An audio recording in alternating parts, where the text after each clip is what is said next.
不动声色的沉默杀手慢阻肺，它的病死率极高，平均每分钟就有2.5个人病死于此。哎，这怎么跟吸烟的肺一样这么黑啊？因为吸烟就是它的首要原因。哎，既好不丑。你可别急着高兴，像这种平时没事咳嗽咳痰的也好不到哪儿去。不是，这个咳嗽招谁惹谁了？你看我们的支气管上有层纤毛，它们会通过快速的摆动来清除粘液和病原体。但是长期的咳嗽会不停的损伤这种纤毛，不仅痰排不出去，还会让更多的病原菌有机可乘，引起炎症。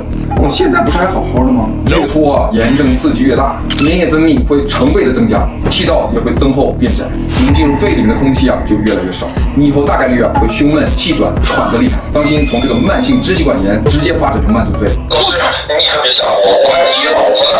像你这样的可以早期用一些止咳化痰的复方制剂，比如姜胆咳喘片，不管是感冒后的咳嗽咳痰，还是慢性支气管炎、支气管哮喘引起的咳嗽咳喘，都可以用。